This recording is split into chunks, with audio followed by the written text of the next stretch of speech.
પરીક્ષિતને કહે છે કે એક વખતની વાત કરું. એકદા દેવયાત્રાયામ ગોપાલા જાતકો દુગા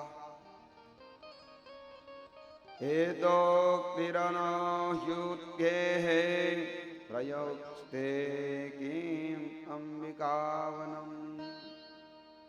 એક વખતની વાત છે કે નંદ બાબા આદિ બધા ગોપગણો શિવરાત્રિની પૂજા કરવા માટે શિવરાત્રિના ઉત્સવની અંદર અંબિકા વનની યાત્રા કરવા માટે નીકળ્યા છે. અને એ જ સમયે રાત્રિનો સમય હતો, સરસ્વતીનો કિનારો હતો, ત્યાં જ બધા આરામ કરવા માટે રાત્રિના સમયમાં સૂતા. અને તે જ સમયે નંદ બાબાને ગાઢ નિંદ્રા આવી ગઈ. અને એ જ સમયે ત્યાં એક મહાકાય અજગર હતો, ભૂખ્યો હતો. એને આનંદ બાબા સુતેલા દેખાયા એટલે કોઈ જીવ છે આમ વિચારી એને એ નંદ બાબાના પગને પકડી લીધા છે. જેવા પગને, સામાન્ય રીતે અજગરનું કામ શું છે ખબર? એ પગથી કોઈ દિવસ ન પકડે. એનો મૂળ નિયમ એવો છે કે મસ્તક હોય ને ત્યાંથી ખાવાનું અથવા તો ગ્રહણ કરવાનું શરૂ કરે. પરંતુ આ તો નંદ બાબા છે ને, એટલે ભગવાનની આ તો લીલા હતી. એટલે પગથી પકડ્યા છે. જેવા પગથી અજગરે પકડી દીધા, મુખમાં પગ ગયા ને એવા જ નંદ બાબા જાગી ગયા છે ને કનૈયાને બૂમ પાડી છે, કનૈયા બચાવ, કનૈયા બચાવ. આજુબાજુ બધા ગોપ ગણો હતા, એ અજગરને લાકડી વડે મારે છે, પરંતુ અજગરના મુખમાંથી નંદ બાબા નીકળતા નથી. કનૈયો જીવાવ્યો, કનૈયે પોતાના ચરણનો પ્રહાર કર્યો. જેવો ચરણનો પ્રહાર કર્યો ને એવો અજગરે નંદ બાબાને છોડી દીધા છે. નંદ બાબાને મુક્ત કર્યા ને એ જે અજગર હતો એ જેવો ભગવાનના ચરણનો સ્પર્શ થયો અને એ જ સમયે પોતે પોતાનું એ સ્વરૂપને છોડી અને ગંધર્વનું સ્વરૂપને ધારણ કર્યું છે. પૂર્વકાળની અંદર આ વિદ્યાધર હતો, જેનું નામ સુદર્શન હતું. કુરુપ ઋષિના અંગીરા ઋષિ કુરુપ હતા, એના સ્વરૂપને જોઈને એને મસ્કરી કરી હતી. અને એના કારણે, ઘમંડના કારણે હસ્યો હતો. એટલે એ અંગીરા ઋષિએ એને શ્રાપ આપ્યો કે તું અજગર બનજે. બહુ ભગવાનને પ્રાર્થના કરી, ઋષિને પ્રાર્થના કરીને ત્યારે કહ્યું કે જ્યારે કનૈયો પૃથ્વી પર આવશે ને ત્યારે એના ચરણના સ્પર્શથી તું આ યોનિમાંથી મુક્ત થશે. આ ભગવાનનો જેવો ચરણ વાગ્યો એવો જ એ અજગરના રૂપમાંથી મુક્ત થયો છે. અને ભગવાનની પ્રદક્ષિણા કરી, ભગવાનનો જયકારો કરી અને પોતાના ધામમાં ગયો છે. બોલીએ ભક્તવત્સલ ભગવાન કી જય. ભગવાનનું આયુષ્ય 9 વર્ષનું થયું ને ત્યારે બલરામ અને શ્યામ એક વખતે વ્રજમાં વિહાર કરતા હતા. તે જ સમયે શંખચૂડ નામનો એક યક્ષ આવ્યો, જે કુબેરનો અનુચર હતો. એને ગોપ ગ્વાલોને પકડી લીધા છે અને એને પકડીને ઉત્તર દિશા તરફ લઈ ગયો. કનૈયાને અને બલદાઉને ખબર પડી છે કે આ શંખચૂડ એ બધાને લઈ ગયો છે. એટલે કનૈયો અને બલદાવ બેઉ દોડ્યા છે એની પાછળ અને એને પકડી લીધો છે. અને એવું કહેવાય કે પકડી અને જે પ્રમાણે કાલ અને મૃત્યુ પાછળ હોય ને એમ કનૈયો અને બલરામ પાછળ પડ્યા છે. અને એ શંખચૂડને પકડી એના મસ્તકનો ચૂડામણી કાઢી દીધો છે. અને એવું કહેવાય કે બલરામે પ્રહાર કર્યો છે અને શંખચૂડનો ઉદ્ધાર થયો છે. બોલીએ ભક્તવત્સલ ભગવાન કી જય. આજ પ્રમાણે સુખદેવજી કહે છે કે ભગવાને અરિષ્ટાસુરનો પણ ઉદ્ધાર કર્યો.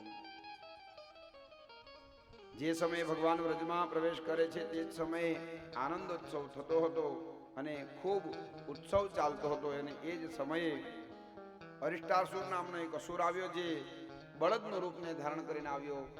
ભગવાન જાણી ગયા કે આ અસુર છે. એટલે ભગવાને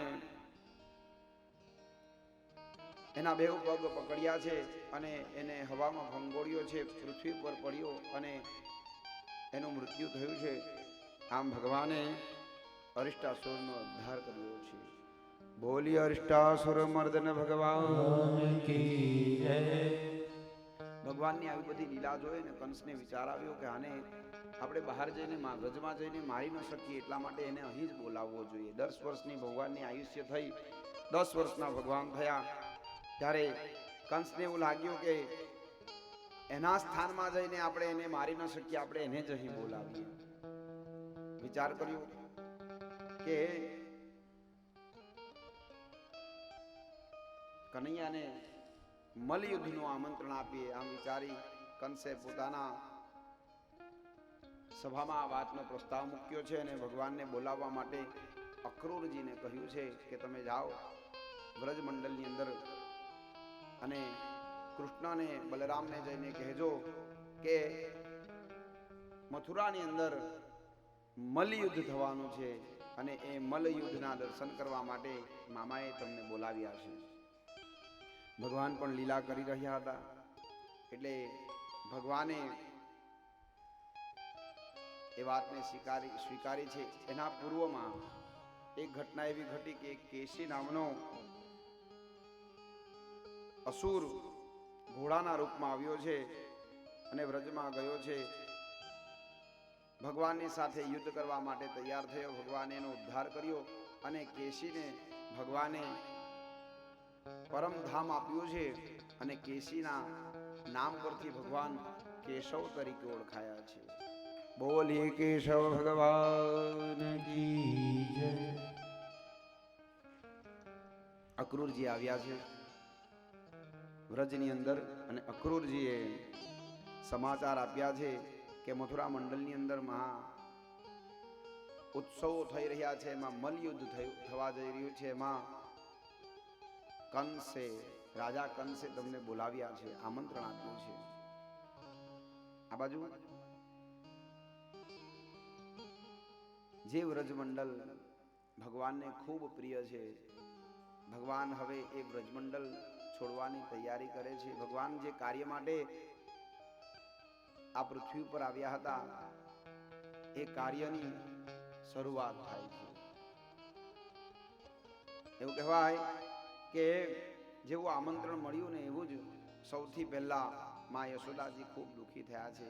આટલા સમયથી કનૈયો અમને છોડીને ગયો નથી અને પહેલી વાર હવે મથુરા મંડળ તરફ જવા માટે તૈયાર થયો છે, એટલે માં ખૂબ દુઃખી થઈ છે.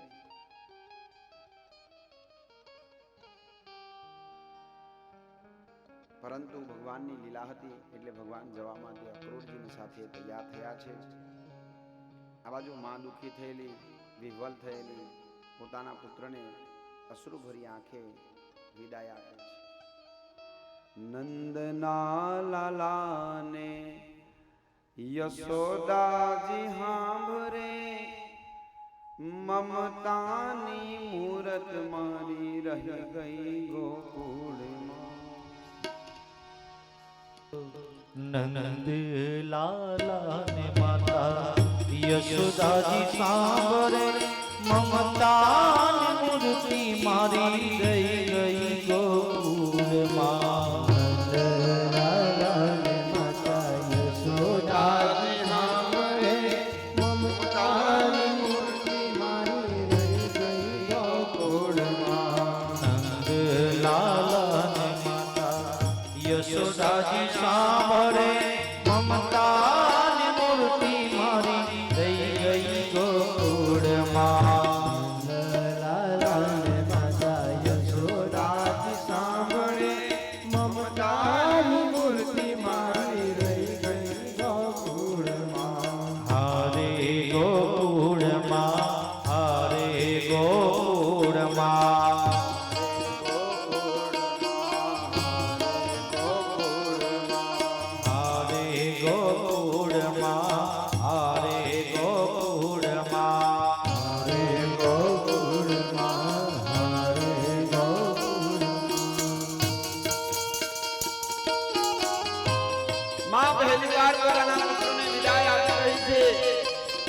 પોતાના આંખમાં આંસુ અશ્રુની ધારાને અટકાવી શકી નથી.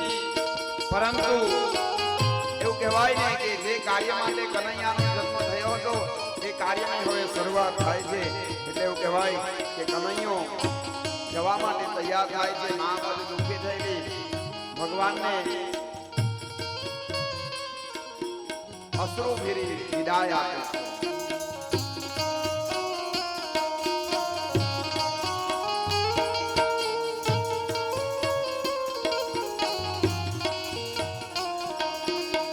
સોના પાય વિવાસણા જાના સોનારી પાય વિવાસણા જાના સોનાર પાય વિવાસણા જાના સોનાર પાય વિવાસણા જાના કાશાની થાળી મારી રહી ગઈ ગોકુળમાં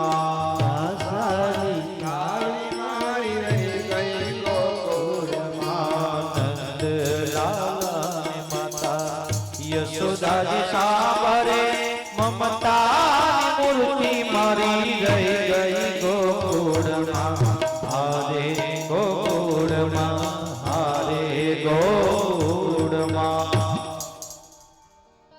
ભગવાન અક્રૂરજીની સાથે જવા તૈયાર થયા છે. ભગવાનની સાથે બલરામ અને એના કનૈયાના મિત્ર મંડળ પર ગયું છે. મથુરાની લીલાને જોઈને, મથુરાનો જે જાહો જલાલી જોઈને બ્રજવાસીઓ કહેવા લાગ્યા કે વાહરે કનૈયા કેટલું સરસ આતો છે ને. આટલા મોટા મોટા મહેલો તો આપણે જોયા જ નથી. આપણે તો ગોકુળમાં રહ્યા, વૃંદાવનમાં રહ્યા, પરંતુ પહેલી વાર બહાર નીકળ્યા ને એટલે આ જોઈને આનંદિત થયેલા કોઈ કહેવા લાગ્યું કે ખબર હોતે કે આટલું સરસ છે તો નવા કપડા પહેરીને આવજો. કંસના મહેલમાં જવાની તૈયારી કરે છે. ત્યાં જ રસ્તામાં એક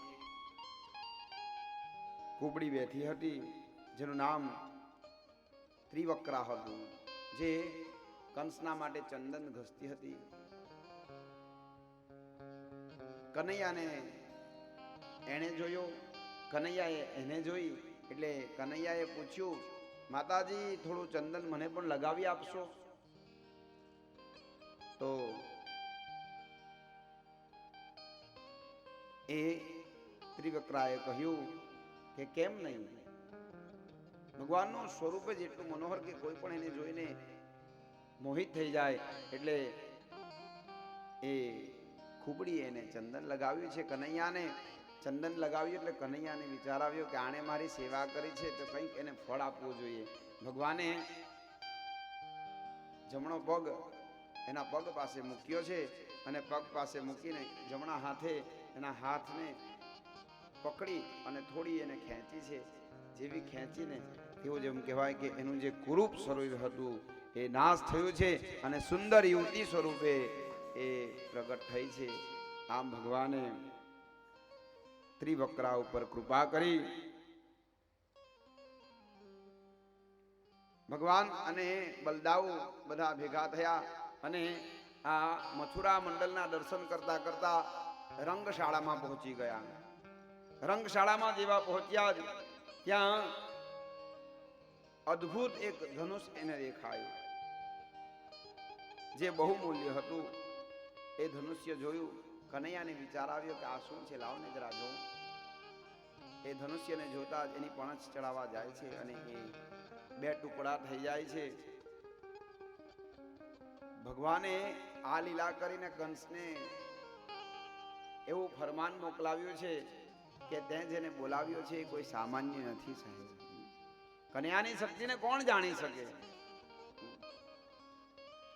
આ વાત જાણીને એટલે કંસને વિચાર આવ્યો કે ખરેખર જે કૃષ્ણ માટે મેં સાંભળ્યું છે, કંસે ભગવાનની હંમેશા ભયથી ભક્તિ કરી છે સાહેબ. એને કાયમ એક જ એના મગજમાં એક જ વસ્તુ ચાલે. જ્યારથી આકાશવાણી થયેલી ને એને સાંભળેલું કે માયા સ્વરૂપે માતાજીએ કહેલું કે તારો કાળ વ્રજમંડળની અંદર જન્મી ચૂક્યો છે, ત્યારથી એના મગજમાં એક જ રટણ કે મારો કાળ કોણ છે ને ક્યાં છે. મારો કાળ કોણ છે ને ક્યાં છે. અજાણતા ને જાણતામાં પણ એના મગજમાં હાથ ચાલે એટલે એ કાળ કોણ તો કનૈયો. અજાણતામાં પણ એ કનૈયાને જ યાદ કર્યા કરતો હતો. એટલે ભયથી ભગવાનને ભજતો હતો. એને ખબર પડી કે ધનુષ ભંગ થઈ ગયું એટલે આ કોઈ સામાન્ય નથી. કંસે મલયુદ્ધમાં આમંત્રણ આપ્યું છે. રંગભૂમિમાં મહોત્સવની શરૂઆત થઈ છે અને કનૈયો અને બલદાવ એ રંગભૂમિની અંદર આવ્યા છે અને એ જ સમયે સૌથી પહેલા ચાણૂર આવ્યો છે. ભગવાને એની સાથે યુદ્ધ કર્યું અને ક્ષણવારમાં ચાણૂરને ભગવાને મુક્તિ આપી છે. બોલીએ ભક્તવત્સલ ભગવાન કી જય. પછી મુષ્ટિક આવ્યો છે. ભગવાને એની સાથે યુદ્ધ કર્યું, એને પણ ગતિ કરાવી. કૂટ આવ્યો, એને પણ ભગવાને સલ તોષ વગેરે આવ્યા, એને બધાને જ ભગવાને ગતિ કરાવી છે. ભગવાનની આ શક્તિ જોઈ અને કુલિયા પીડ નામનો મનોન્મત થયેલો હાથી ને મોકલાવ્યો છે. ભગવાને એને પણ મુષ્ટિકાનો પ્રહાર કરી અને ગતિ આપી છે. આ શક્તિને જોતા જ કંસ વિચારમાં પડ્યો કે આટલી નાની ઉંમર અને આટલી બધી શક્તિ આ કોઈ સામાન્ય નથી. જાણી ગયો ભગવાન યુદ્ધ કરતા હતા એ જ સમયે કૂદીને કંસની પાસે પહોંચી ગયા છે અને જેવો કૂદકો મારીને ઉપર કંસ જ્યાં બેઠો હતો જ્યાં પહોંચી ગયા એને ખેંચી લાવ્યા છે રંગભૂમિની અંદર અને ભગવાન એની સાથે યુદ્ધ કરવા લાગ્યા ને એની ઉપર ભગવાન બેસી ગયા છે, એની છાતી ઉપર બેસી ગયા અને મુષ્ટિકાનો પ્રહાર કર્યો છે. અને એવું કહેવાય ને કે પડવાળમાં ભગવાન તો કરતુમ અકર્તુમ અન્યથા કરતુમ, ભગવાન તો શું ન કરી શકે.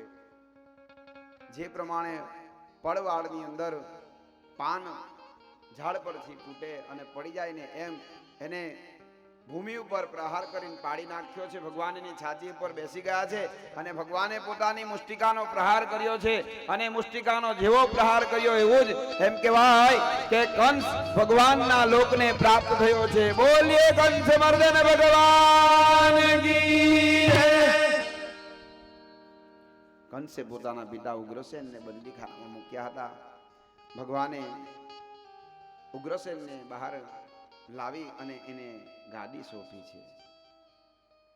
કંસ મર્યો નહીં એટલે કંસનો જે આત્મા હતો એ પરમાત્મામાં વિલીન થયો છે. કારણ કે સતત એણે ભગવાનની અંદર પોતાનું ધ્યાન રાખ્યું હતું, પોતાનું ચિત્તને ભગવાનમાં પરોવેલું, ભલે ભયથી પણ ભયથી ભગવાનને ભજતો હતો એટલે એનો આત્મા પરમાત્મામાં વિલીન થયો છે. ભગવાને આવી લીલા કરી છે. ભગવાન ઉગ્રસેનને ગાદી આપે છે. ભગવાનનો જયકારો થયો છે. જે પાપી હતો એનો અંત આવ્યો છે. બધાએ ભગવાનની જય જયકાર કરી છે. ભગવાન 10 વર્ષ અને 2 માસના થયા. ઉપનયન સંસ્કાર વગેરે થયું ભગવાનનું અને ભગવાન હોવા છતાં પણ ભગવાનને ગુરુ પરંપરાને ધ્યાનમાં રાખી અને ઉજ્જૈનની અંદર સાંદીપની ઋષિના આશ્રમમાં આવ્યા છે અને વિદ્યા ત્યાં ભણ્યા છે. એવું કહેવાય કે 126 દિવસની અંદર ભગવાને 6 અંગો સહિત સંપૂર્ણ વેદ વિદ્યા, ગજ શિક્ષા, અશ્વ શિક્ષા, ધનુર્વેદ આમ 64 કલાઓની સાથે સાંગ વેદને ભણ્યો છે. સાંદીપની ઋષિ ઉપર ભગવાન ખૂબ કૃપા કરી છે. ભગવાન એને ગુરુ છે ને સાંદીપની તો ગુરુની માં થોડી પીડિત હતી કારણ કે એના પુત્ર મર્યો હતો. ભગવાને યામ્યપુરમાં જઈ અને એના પુત્રને લાવી માને અર્પણ કર્યો છે. માં ખૂબ પ્રસન્ન થઈ. આમ ગુરુ પુત્ર જે મૃત પામ્યો હતો એને પણ ભગવાને સાંદીપનીને લાવીને આપ્યો છે. આવી ભગવાને લીલા કરી છે. બોલીએ ભક્તવત્સલ ભગવાન કી જય.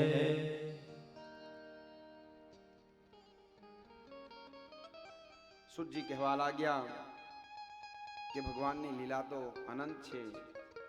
એમાંની એક લીલા કહું કે વિદર્ભ દેશનો એક રાજા હતો જેનું નામ ભીષ્મક હતું. આ ભીષ્મકને 5 પુત્રો હતા. એકનું નામ રૂક્મ રથ, બીજાનું રૂક્મ બાહુ, ત્રીજાનું રૂક્મ કેશ, ચોથાનું નામ રૂક્મ માલી અને પાંચમાનું નામ હતું રૂકમી. અને આ 5 કન્યાઓની એકની એક બહેન હતું, એનું નામ હતું રૂક્ષમણી.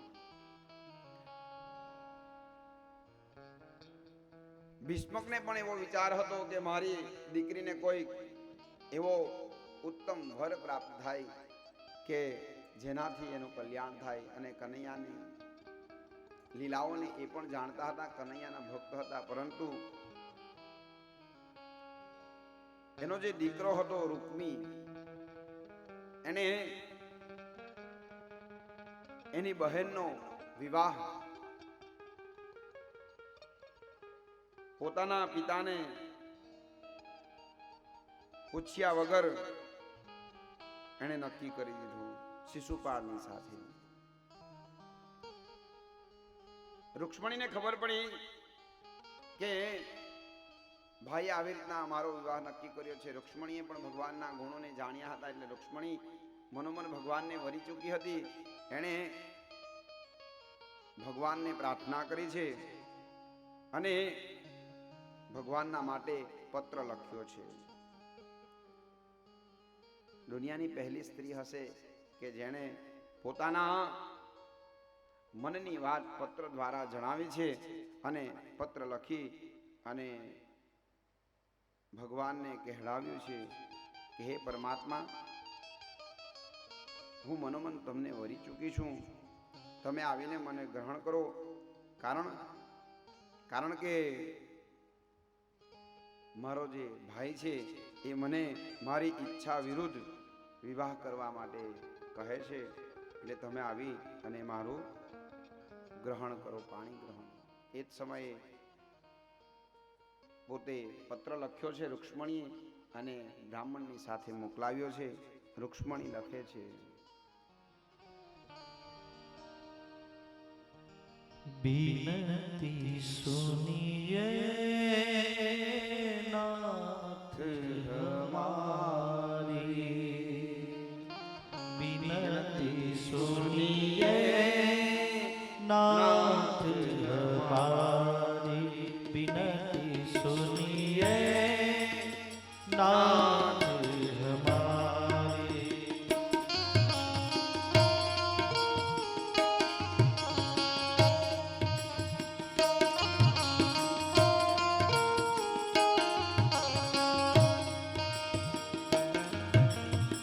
हृदय हरि हृदय विहारी,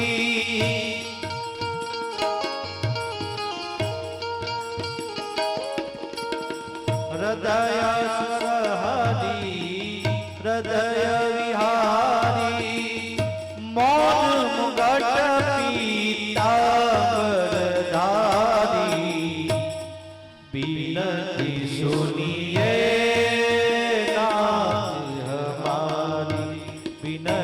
सुनिए नाथ हमारी.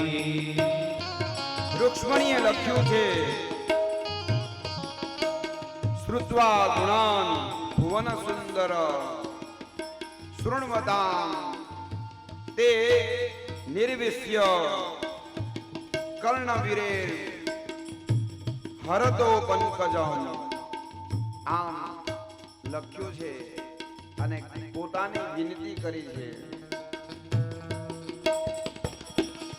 जनो जनो की लागी लगन है, साक्षी तारो भरा लगन है.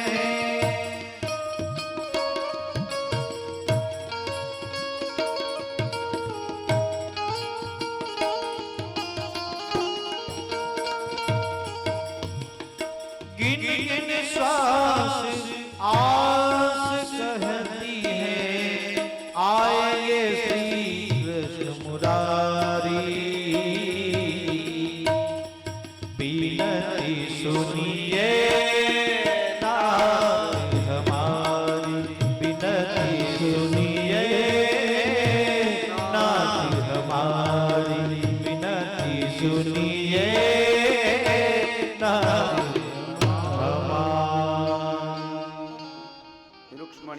પત્ર લખ્યો છે ને કહ્યું છે, શ્રુત્વા ગુણાન ભુવન સુંદર શૃણ્વતાંતે નિર્વિશ્ય કર્ણ વિવરેર હરતોંગતાપા રૂપમ યસામ દશસીમતામખિલાર્થલાભમ ત્વચ્યુત્યુતા વિસતિ ચિત્તમપત્રપમ. આમ ભગવાનને પોતાના મનની વાત કરી છે ને ભગવાને જેવો પત્ર મળ્યો એવું જ કોઈ પણ પ્રકારનો વિલંબ કર્યા વગર, જેણે પરમાત્માને જોયો નથી હજી, એના ફક્ત ને ફક્ત ગુણને જાણ્યા છે, એવા ગુણને જાણ્યા હોવાને કારણે એને મનોમન વરી ચૂકેલી રૂક્ષ્મણી એ કોઈ સામાન્ય નહોતી, સાક્ષાત લક્ષ્મીનું સ્વરૂપ હતું.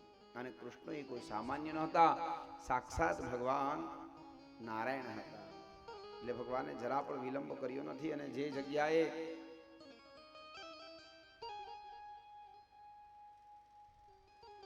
રૂક્ષ્મણીજી આવ્યા હતા, એવું કહેવાય કે પહેલાના જમાનામાં સ્વયંવર થતા હતા, પરંતુ ભાઈએ આગ્રહ કરેલો કે તારે શિશુપાળને જ હાર પહેરાવવાનો. પરંતુ એવું કહેવાય કે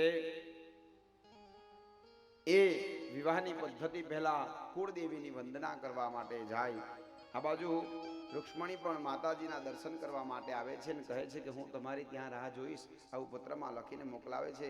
ભગવાન જરા પણ વિલંબ કર્યા વગર રથ લઈને તૈયાર થયા છે અને ભગવાન ત્યાં આવ્યા છે.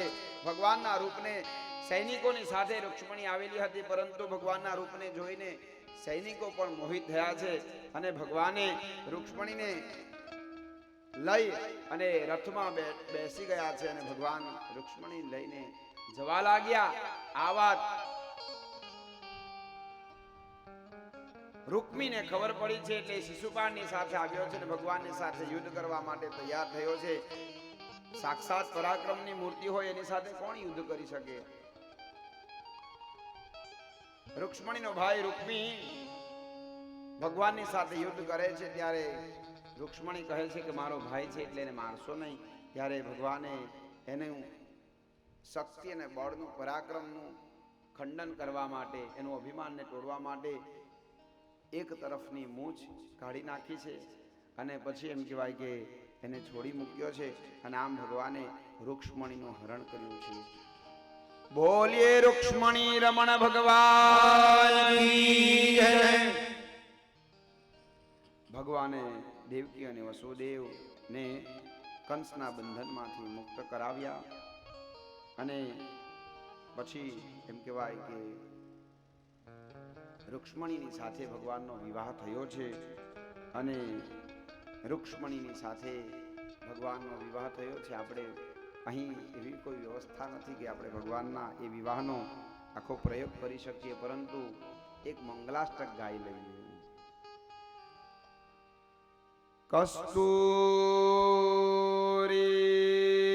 તિલકમ લલાટ પટલે વક્ષસ્થલે કૌસ્તુભમ નાસાગ્રે વરમૌક્તિકમ કરતલે વેણુકરે કંકણમ સર્વાંગે હરિચંદનમ સુલલિતમ કંઠે ચ મોક્તાવલી ગોપસ્ત્રી પરિવેષ્ટિતો વિજયતે ગોપાલ ચૂડામણી.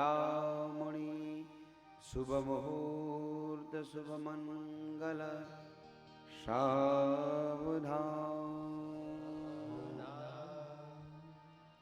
શુભ મુહૂર્ત શુભ મંગલ સાવધાન. આમ ભગવાનનો વિવાહ થયો છે, ઢોલ વાગ્યા છે અને એવું કહેવાય કે ઉત્સવ થયો છે.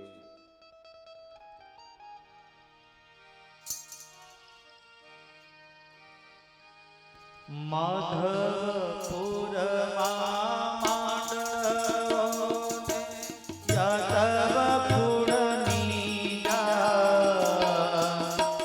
પરણે રાણી રૂક્ષ્મણી વર વાંશિત શ્રી ભગવાન.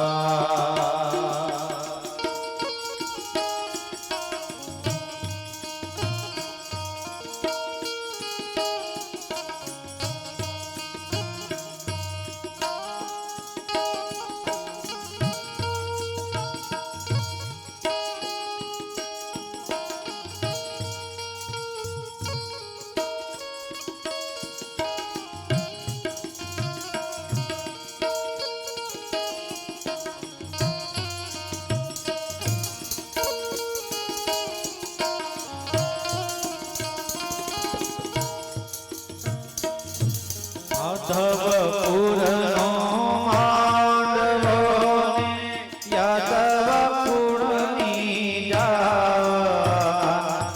પરણે રાણી રૂક્ષ્મણી વર વાંશિત શ્રી ભગવાન.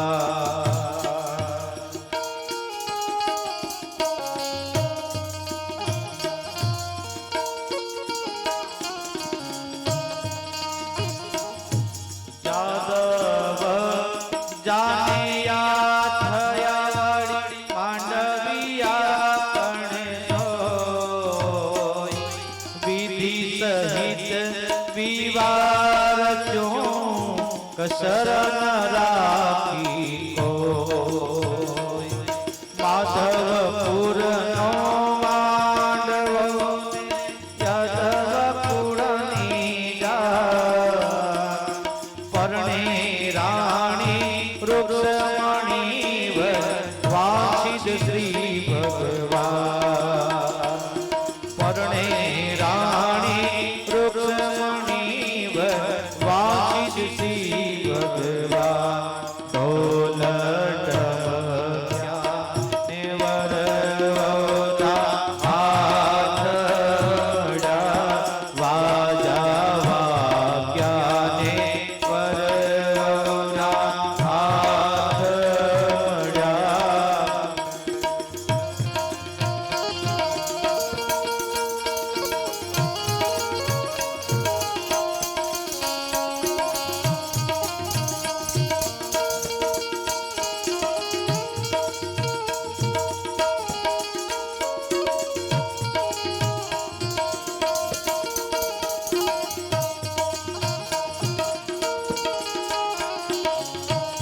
ઢોલ ઢમક્યા ને વરવતા હાથડા. વાજા વાગ્યા ને વરવતા હાથડા. જાણે બેનો લક્ષ્મીજીના ઓરડે. જાણે રૂક્ષ્મણીને કૃષ્ણમડ્યા. ઢોલ ઢમક્યા ને વરવતા હાથ મળ્યા. આમ ભગવાન અને રૂક્ષ્મણીજીનો વિવાહ થયો છે. ખૂબ ઉત્સવ થયો છે અને વિવાહમાં તો ઉત્સવ થાય જ. ભગવાનનો આવો વિવાહ થયો. આવી આ ભગવાનની અદ્ભુત લીલા છે. બોલીએ ભક્તવત્સલ ભગવાન કી જય. गोविंद मेरो है गोपाल मेरो है गोविंद मेरो है गोपाल मेरो है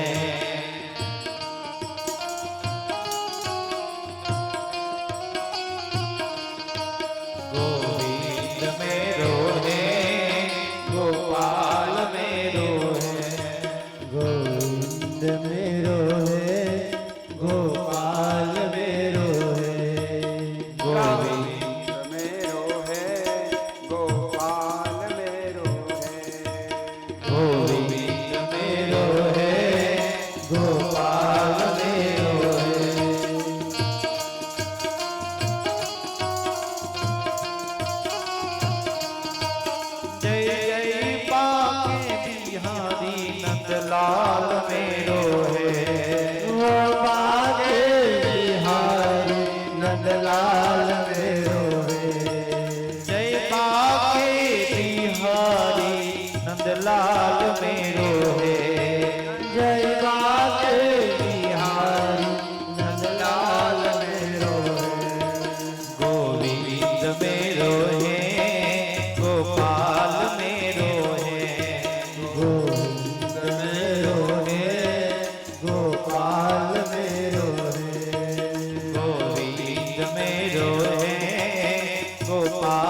नंदलाल मेरो है जय बाके बिहारी नंदलाल मेरो है जय बाके बिहारी नंदलाल मेरो है जय बाके बिहारी नंदलाल मेरो है गोविंद मेरो है गोपाल मेरो है गोविंद मेरो है गोपाल मेरो है गोविंद मेरो है गोपाल मेरो है मेरो है गोपाल मेरो है गोविंद मेरो है गोपाल मेरो है આવી ભગવાનની અનુપમ લીલાઓ છે આવી જ આપણે લીલાઓને કાલે પણ શ્રવણ કરીશું આજે રાત્રે 8 વાગ્યે આપણા જે સોહેલભાઈ સંગીત વૃંદ છે એમના ભજનનું આયોજન કરેલું છે એટલે દરેક યાદ રાખજો 8 સવા 8 વાગ્યા સુધીમાં આવી જાઓ અને પછી આપણે એ અહીં આવ્યા છે તો એમના મધુર કંઠને શ્રવણ કરતા 8 વાગ્યાની આજુબાજુ 8 સવા 8 સુધીમાં આપણે બધા ભેગા થઈ જઈએ અને એમના સરસ ભજનને શ્રવણ કરીએ આરતીમાં જે આજના પોથી યજમાન છે આવી જાય श्याम तुझे मिलने का घन श्याम तुझे मिलने का सत्संग ही बहाना है श्याम तुझे मिलने का घनश्याम तुझे मिलने का सत्संग ही बहाना है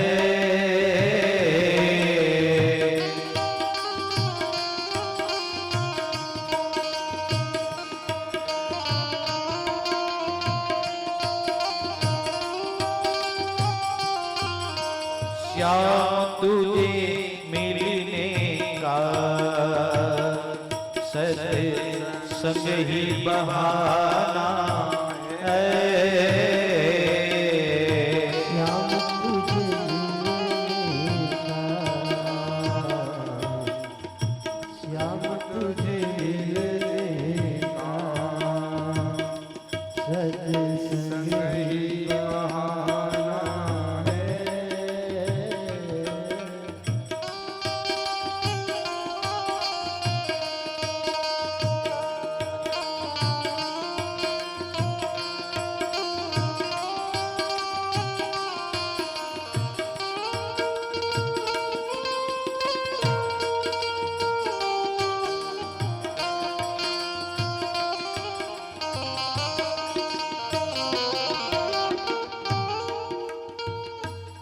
जय काना काला प्रभु नटवर नंदलाला मीठी मोरली वाला मीठी मोरली वाला गोपीना प्यारा ओम जय काला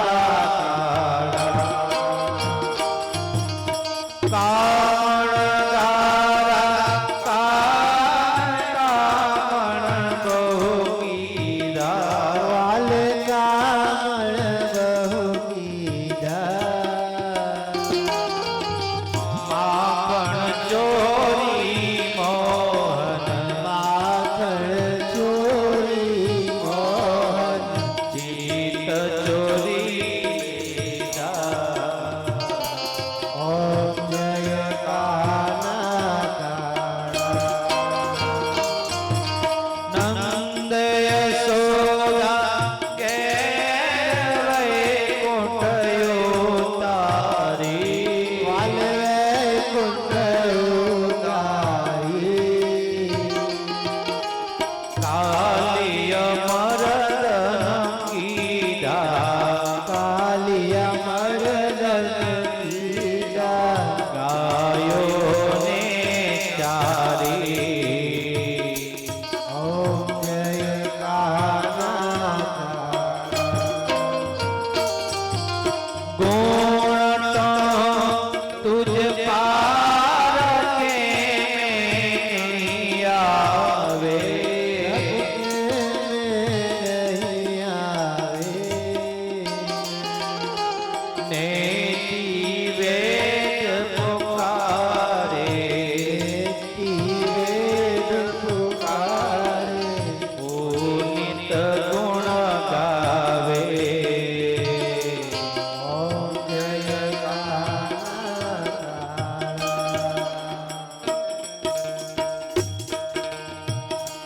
ઓમ જયતાના કાળા પ્રભુ નંદવદન લાલા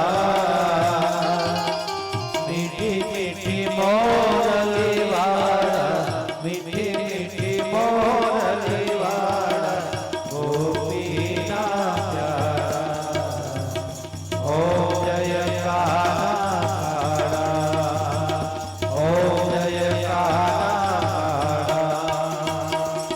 કર્પૂર ગૌરમ કરુણાવતાર સંસાર સાર ભુજગે સદા વસંતમ હરિયાળી ભવમ ભવાની પરિદાન નમામિ મંગલમ ભગવાન મંગલમ ગરુડાધર મંગલમ પુંડરીકાક્ષ મંગલાય સર્વ મંગલ માંગલ્ય શિવે સર્વાર્થસાધિકે શરણ્ય ત્ર્યંબકે ગૌરી નારાયણી નમોસ્તુતે નારાયણી નમોસ્તુતે નારાયણી નમોસ્તુતે નારાયણી નમોસ્તુતે ભક્તવત્સલ ભગવાનની જલેન શીતલીકરણો દેવવંદનૌ પ્રતિવંદનૌ સ્વાત્માભિવંદનૌ ચક્ષુર્ભવતિ નિર્મલૌ હૃદય ભવતિ કોમલૌ વિશાલંશ્ચ કૃષ્ણાય વાસુદેવાય હરયે પરમાત્મને પ્રણતઃ ક્લેશનાશાય ગોવિંદાય નમો નમઃ વાસુદેવં સુતં દેવં કંસચાણૂરમર્દनं દેવકી પરમાનन्दं કૃષ્ણો વંદે જગદ્ગુરો करारविन्देन पदारविन्दौ मुखारविन्दे विनिवेशयन्तौ वटस्य पत्रस्य पुटे शयानं बालं मुकुन्दमनसा स्मरामि देववन्दनं प्रतिवन्दनं स्वात्माभिवन्दनं चक्षुर्भवनिर्मलं हृदय भवति कोमलं विशालंश्च अपि बोलिए भक्तवत्सल भगवान की जय द्वारिकाधीश की जय रणछोड़ राय की जय राजा रामचंद्र भगवान की जय जगन्नाथ भगवान की जय।